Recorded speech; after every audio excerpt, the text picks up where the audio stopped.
मीरा के हाथों में अपनी बेटी काव्या की गुड़िया देखते ही काव्या की माँ ने मीरा से वह गुड़िया छीनते हुए कहा, अरे पारो, अपनी बेटी को क्यों लेकर आती हो? काव्या की इतनी महंगी महंगी गुड़िया रोज़ रोज़ गंदी कर देती है। क्या करूं मैडम जी, घर पर अकेली छोड़कर तो नहीं आ सकती ना। छोटी है, मैं मना करती हूँ लेकिन फिर भी उठा लेती है।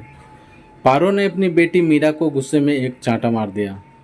मीरा रोने लगी। उसे रोता देखकर काव्या ने दौड़कर उसे अपनी गुड़िया दे दी। किंतु काव्या की माँ सोनिया को यह अच्छा नहीं लगा और उसने काव्या को डांटते हुए मीरा के हाथ से दोबारा गुड़िया ले ली।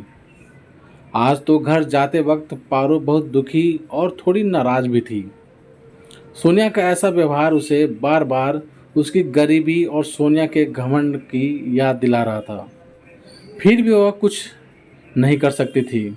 वेतन अच्छा मिलता था, इसलिए वह खून का घूंट पीकर ही रह गई। दूसरे दिन बीमार हूँ कहकर पारो ने 2 दिन की छुट्टी ले ली। तीसरे दिन पारो अपनी बेटी मीरा को लेकर वापस काम पर आ गई।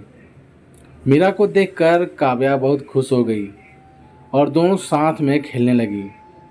कुछ ही देर में सोनिया जैसे ही वहां आई, मीरा के हाथ में गुड़िया देखकर उसका गुस्सा 7वें आसमान पर था। उसने आज झिड़कते हुए मीरा से गुस्से में गुड़िया छीन ली। पारो अपनी बच्ची के रोने की आवाज़ सुनकर दौड़ कर आई और सोनिया का ऐसा दुर्व्यवहार देखकर अपनी बेटी को उठाकर सीधे घर से बाहर निकल गई।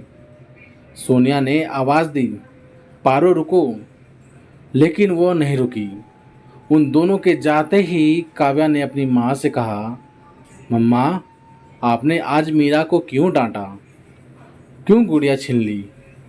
काव्या तुम्हारी गुड़िया है, वो हम तुम्हारे लिए लाते हैं, उसके लिए नहीं, समझी? लेकिन मम्मा, आज तो वो गुड़िया मीरा की ही थी, उसकी मम्मा ने उसे दिलाई थी, फिर आपने क्यों छीनी? मैं भी उसकी गुड़िया से खेल रही थी, पर पारो आंटी ने तो मुझसे गुड़िया नहीं छीनी। अपनी बेटी की बातों को सुनकर सोनिया को अपने आप से शर्मिंदगी महसूस हुई।